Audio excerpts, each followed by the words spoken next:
Each day starts early for Isa, her sister Angeline, and their mother Emily. Today is like any other day in the village of Gumaos in Camarines Norte, where for generations the search for gold has been many a poor family's means of survival. Gold, too, has sent many a young child away from home, school, and play to the perils of the mines.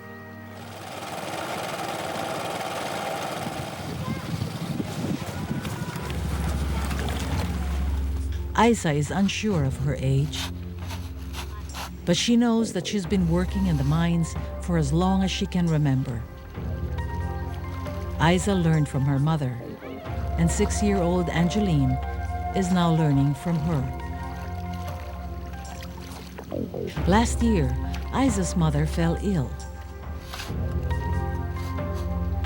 and Isa quit school to bear the burden of earning for the family's food and for her mother's medical needs.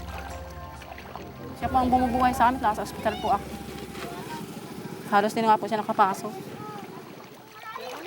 Ki-eskwela po siya dati, sabi niya, ano daw, kakabuda lang siya. Nanay niya, wala tayong pambigas, makakabud na muna ako, di ako mapasok. Sabi ko nga, pag di pa ako nagkabun, magugutom kayo. Kaya maski di ko po kaya, nagpinilit ko magkabun. Para kumain lang po sila. Maski po masasakit ng katawan ko, sige lang. Grade 5 lang po ako.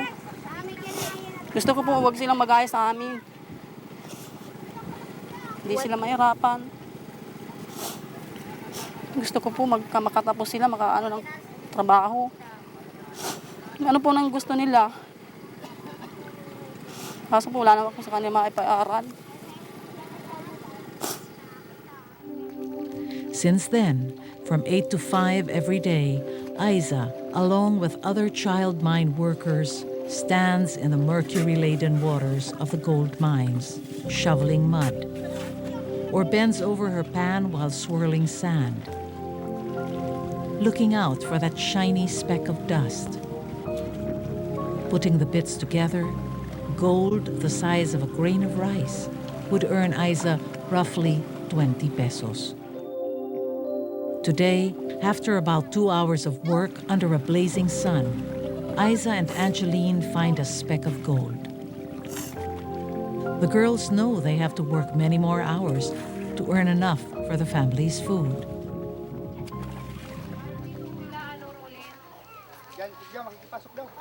But Rico, a 10-year-old child mine worker, had worked 2 whole days and found only enough to earn him 50 pesos. Exhausted, Rico went home, gave his father the money, and hoped to rest. Nagkakabod, pinapakabod nung ama. Pag walang nakukuha, binubugbog. Tapos nung isang araw daw yan, binibili ng 4 kantos, yung hanap niyan. Ay sakat kulang, binili ng gin, binugbog na naman. Ba't kanya binugbog? Bakit? Kunti lang napamugin to ilang palay. Anong pinalo sa iyo? Host. Tapos, ano pang ginawa sa iyo? Saan ka tinirador? May pasa? Wala man. This wasn't the first time that Rico's father had harmed him. And finally, Rico gathered enough courage to run away and seek refuge with a neighbor. Gusto mo pang bumalik kay papa mo? The Village People's Organization and the Barangay Council for the Protection of Children both responded to Rico's situation. At tinignan ko ang likod niya, may mga sugat talaga, saka medyo magayong ganito niya. Totoo yung sabi ng bata na siya ay sinuntog, gawa ng alsado yung ganito ng bata o putok. Kaya dun.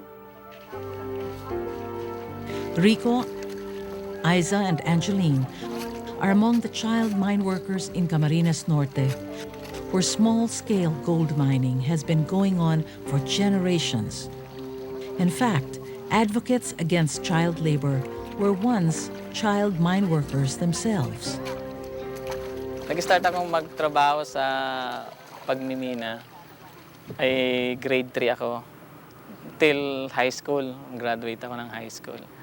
So, yung nararanasan ng mga bata ngayon na involved din sa mining ay naranasan ko rin nung ako'y bata pa. Yung hirap talaga at yung risk ng buhay mo talagang nandun. Kasi pagpasok mo pa lang sa balon, yung pagbaba mo pa lang doon, delikado na yun sa'yo eh. Kunting pagkakamali mo, madulas ka, mahulog ka doon. Baka kung hindi pilay, patay ka eh. In these mines, children descend to the bowels of the earth, crawling through narrow, cramped, and poorly illuminated makeshift tunnels. The change in atmospheric pressure punctures and permanently damages their ears. Here, children are at constant risk of lethal accidents from explosives, the collapse of mine walls or roofs, and the use of equipment and crude tools designed for adults. Ang tawag namin dito sakada eh, yung nagkukuha ka ng yung ore, yung mga bato na nandun yung nakakabit yung ginto. Gumagamit ka ng maso at saka ng muwil. Yung mahabang bakal na matalim yung dulo. Tapos mamasuhin mo ng ganon. Siyempre, pagka hindi ka sanay, pag hindi tumama yung sa kamay mo tatama yung maso. O kaya pagka dumulas yung talim, baka kung saan tumama sa paa mo, kaya sa kamay mo.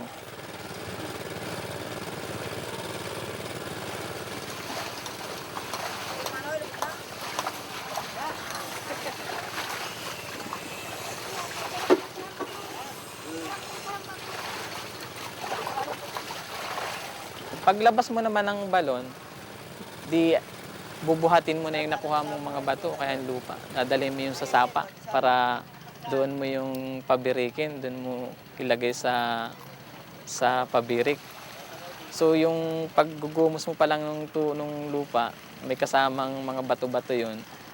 Di mo alam, baka halimbawa may buti doon na galing doon sa balon, kaya may pako. Di mo naman makikita, maputik yun eh. Ayun, masusugatan ka na lang. Tapos lalagyan mo ng mercury yon. Pagka gusto mong ipunin na yung ginto. Nagkanda kami ng health assessment ng mga bata. Around 80 to 100 na children yung aming pinag-assess yung kanilang health status through dun sa coordination namin sa Occupational Safety and Health Center. Yan ay funded din ng International Labour Organization. Yung mga findings doon na yung iba ay talagang contaminated na ng mercury. Yung mga nagkakabud ng maghapon, yung halimbawa 7 to 5, yung nakikita ko mahina ang kanilang paglaki, naging bansot, at saka isa pa, mahina sa pag-aaral. Hirap, sakit. Nagkakaroon sila ng sakit sa balat, inuubo, sinisipo, nilalagnat. Tapos kadalasan, hindi na sila nakakapag-aral. Oras na makahawak sila ng pera, mas gusto nila sa kabudan kaysa sa paaralan. Yun ang ginagawa nila. The abuse of children in small-scale gold mines in the Philippines involve as many as 18,000 children. In Camarines Norte, the government and non-government organizations decided knowing how many children worked in small-scale gold mines was not enough. They felt they needed to know more who these children are so that they can better act on their behalf. Together, NGOs and government agencies compiled a master list of child mine workers, which enabled them to track the situation and put policies and programs in place. The master list was used to lobby for local ordinances, such as the Camarines Norte Children's Right and Welfare Code, that bans children from all forms of hazardous work, not just mining, and to provide starting points for services. We're able to conduct 16 classes, child laborers in the 6 pilot barangays, a total of 395 learners. There were 231 males and 164 female. Services such as non-formal education and scholarships are helping to get children back in school and out of the master list. So malaki po ang naging improvement ng mga kabataan, mga magulang, ng mga barangays. Nung araw, maniwala ka, dami itong mga hindi magsumulat. Marami itong mga kabataan ang nagpapakatulong na lamang para kumita, pero ngayon nag-aaral na po sila. So malaking bagay ang ginampanan po ng pag-advocate natin sa mga barangays, yung pagbibigay ng impormasyon, na iangat natin ang antas ng edukasyon ng kabataan.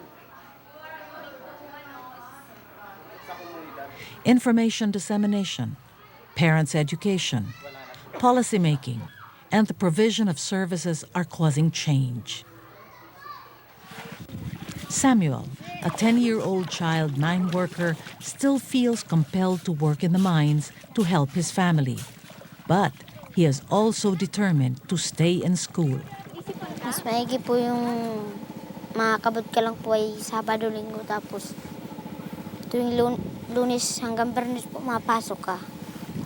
Tapos nagkakabot po ako ng Sabado at Linggo para po may mabili kaming bigas. May mabili po ng Milo ni Tutoy. Tapos po sana po pagdating po ng Lunes ay may pambago po kami magkakapatid. Yung pong walang mga hanap buhay ay nagkakabot rin po silang katulad namin. Tapos po ay yung pong kita nila maghapon, binibigay rin po nila sa magulang nila. But children are not just in the mines. There are 4 million working children. 2.4 million of them work in the worst forms of child labor. These violate children's rights and damage their physical, mental, spiritual, and psychosocial growth and development to such an extreme that they end up injured or worse, dead. Filipinos would value their children doing work because it's a responsibility that has to be developed from childhood up to their adulthood. But there are instances where families, maybe because of poverty, would really require their children to just go to work and not value education at all. It retards their normal development. It deprives their children from going to school. That would be now a problem. As the experience in Camarines Norte shows, poverty is a problem that needs to be dealt with.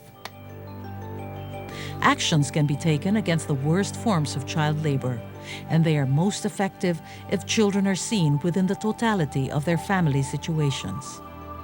So dapat isabay mo yung family na meron ka rin intervention dun sa family. Hindi ka lang dun sa bata magpo-focus. And then siguro yung buong community makatulong dun sa pagpapaliwanag dun sa mga magulang at sa mga bata. Nagluwal ito ng mga proyekto, mga livelihood projects sa mga magulang ng mga child laborer. Yung mga child laborer ay inorganize din namin, orient namin sila about child labor laws para at least ma-aware naman yung mga bata. The child-friendly movement attempts to mobilize all levels of society, from the local government unit and down to families and teachers and community leaders. And it begins from this understanding that everyone in society has a role to play, and all children need to be reared in a protective environment.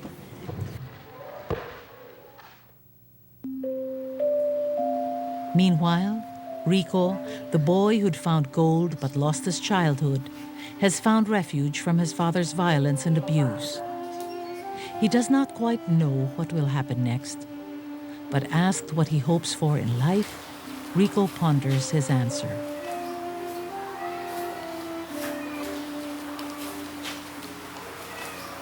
Matuto po. Matuto po.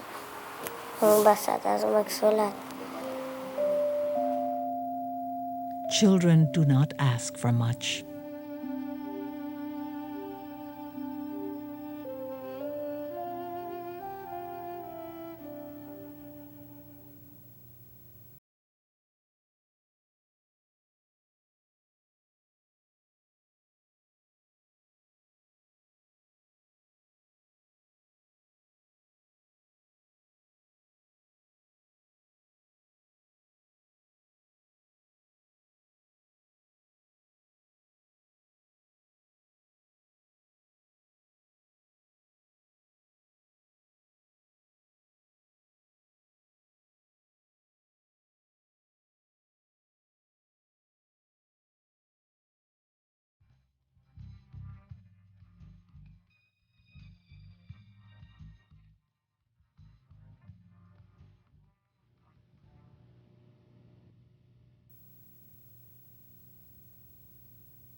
Kasi sabi niya, gusto mo bang magtrabaho? Sabi ko, saan po? Sabi ko sa kanya. Sabi niya sa Maynila. Sabi niya, libre naman pamasahe. Hindi naman kita pababayaan sa Maynila, sabi niya. Di sumama naman din ako, sabi niya, maganda sa Maynila, malaki ang sweldo.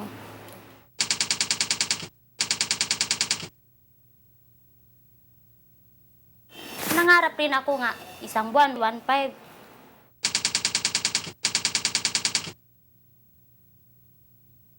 Nakabili ng damit, padalas ng pera sa kanila para makapag-aral ulit. Nag-iipon.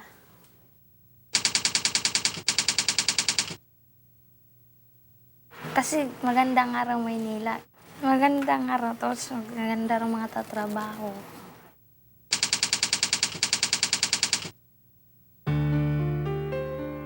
Marivic, Alita, and Jenilyn are among the numerous child domestics made to slave inside private homes. Their sufferings kept hidden.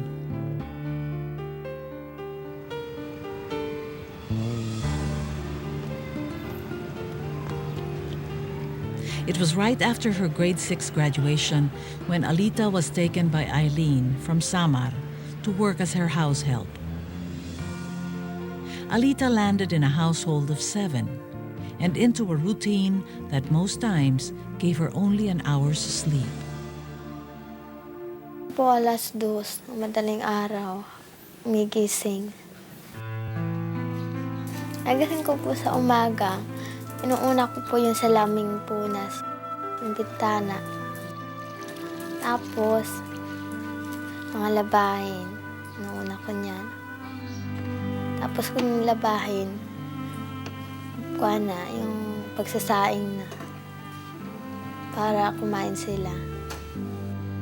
Sa almusal po, mga alas 5. Tapos pagka alas 6 po, inigising ko na sila, ng mga bata. Papaligoan, mas pakakainin. Bibisan. Katapos magbihis, yahatid ko na po ng alas 8 sa eskwelahan. Bike lang po, sidecar. 2 oras bago makarating. Tapos, uwi na po. Kasama ko yung alaga ko, 2.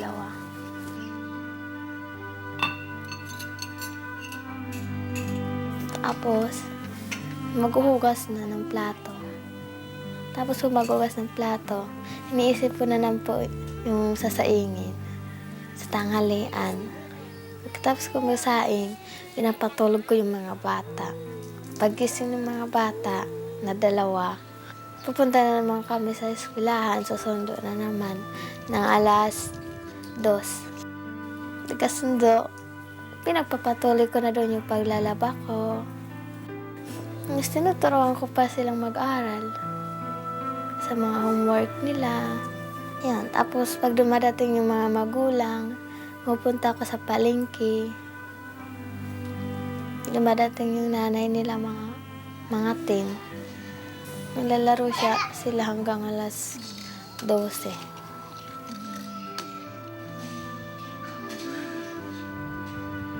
Tapos natutulog pa ako paggabi, 1:00.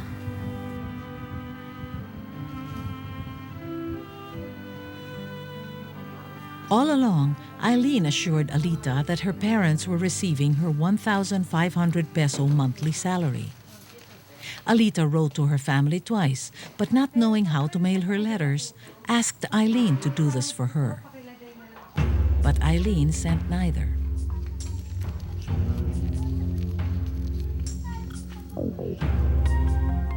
The household of 7 expanded with the arrival of Eileen's ailing mother and Ernie, a male cousin. Alita, tubig. This meant more people to cook for, more plates to clean, more clothes to wash. Napaplansya ako ng damit, tapos pinagbilinan ako ng auntie niya na yung kalamansi, wag daw kunin sa rin kasi gagamitin nila sa birthday na anak niya sa Antoinette. Tapos, Sinabi ko naman sa pinsan niya, ngayon nagalit sa akin. Kuya, huwag mo yung pakalim yung kalamansi. Gagamitin yan natin sa pansit eh. Ako naman malilintikan ako niyan kay ate. Makalimero ka talaga.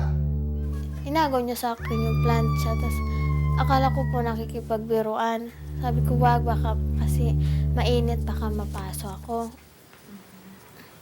Yun nga, tinutupalan. Marivic and her sisters Jocelyn and Jenilyn first came to Manila to work as domestic helpers. They washed clothes, fetched water, and cleaned the house. But they were also forced to serve in a videoke joint owned by their employer, Matilde. Tapos maglaba, tapos mag-igib. Yun ang trabaho. Tapos kung magtagal kami doon sa igiban, sinasampal kami, sinasaktan kami dyan. Ano ba yan? Kanina ka pa yan, ang dami-dami pang trabaho. May po yung tubig eh. Bilisan mo dyan! Niyayakap ka nga sabi namin nga, baka mahawa tayo sa mga sakit ito, baka may sakit yun.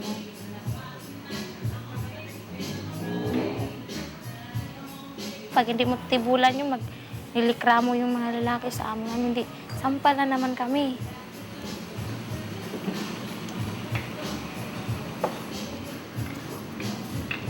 Ano na naman ang problema? Siguro ma'am, yung waitress niyo hindi marunong mag-serve. Marivic! Ayusin mo. Hindi na namin matis kasi hindi nga raw kami pakainin. Yun na lang. Pag hindi kami nakainom ng beer, sasaktan na kami dahil wala silang kita.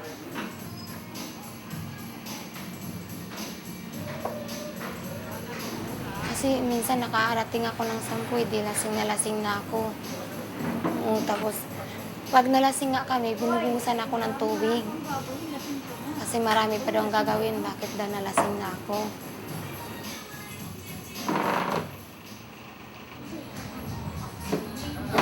Kasi hindi ko gusto nga mag-table na ako. Pinatable, pinilit ako ng amo ko. Sige, mag-table ka na doon. Pag hindi ako tumitable daw, sinasampal ako.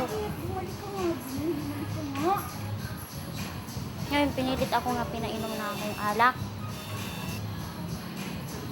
Tapos, nalasing naman ako, pumunta ako doon kasi nakakarga na sa akin, lalaki. Yung boy rin niya, doon, pupunta sa kwarto namin.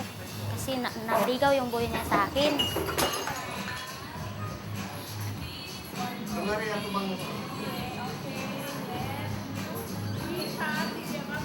Tapos, pinagsama kami niya. Pinagsama na namin kami. Yung boy niya. Ngayon, sama kami. Tapos, yun, nag-asawa na kami. Pinagsama talaga kami. Tapos, 2 buwan, ngayon, nabuntisan ako. Sabi niya sa akin, palaglag mo na lang yan kay way kwenta yung natin, yung lalaki ko dito. Sabing ganun. Kasi po, ganito inutusan ako, pinakarga ako ng container. Oo, sa amo ko, container. Tapos, pinahilot ako sa yung matanda. Kasi bumili yung, yung inumin nga, pait nga kaastanan. Pinainom niya sa akin. Kaya hindi ko naman alam nga, hindi na rin niya pinabasa sa akin. Sabi, inumin mo na yan, huwag mo nang tingnan, sabi niya sa akin. Pait na pait nga pinainom niya sa akin. Inalam mo na yan, pag abutan ng 2 araw, doon na nalaglag yun. Doon sa kubita. Maliit lang. Jocelyn, Janilyn, Marivic, and Alita are just 4 of the 230,000 children doing housekeeping in private homes. Some 5% of them aged below 10 years. 86% of them are girls. About 30% are based in the National Capital Region. Majority come from Mindanao and the Visayas and are most often brought to Manila. So dadalhin niya sila sa isang lugar, for example sa Davao. Pagdating nila sa Davao, nagtataka sila kasi they have to stay there for almost a week or more than 1 week. Yun pala, naghihintay yung trafficker na ito na ma-reach nila yung quota. Kasi ang quota pala ng bawat trafficker is 80. No, bago ito lalakbay, papuntang Manila, for example. About 40 children are loaded onto jeeps. They sit on the floor. Others are atop the vehicle. They travel for days until they reach Samar. From there, they cross the sea to Matnog, Sorsogon. Before crossing, they are covered with canvas and are passed for vegetables. Without air, they endure being covered for 2 hours, during which they vomit and urinate. Upon reaching Matnog, they are immediately brought to Manila, where prospective employers or agents pick them up, like merchandise. As they are not told where they are to be brought, siblings who are separated might not see each other again. The various forms of child labor are interconnected. Children working in agriculture cross over to domestic work during lean seasons. And the number of those recruited for domestic work are coerced into prostitution. Child labor is blamed on poverty. But child labor happens because society regards children as cheap and subservient and turns a blind eye to the abuse. Many people consider physically hard work as unfit for children, but think that child domestics are better off than those in plantations or mines.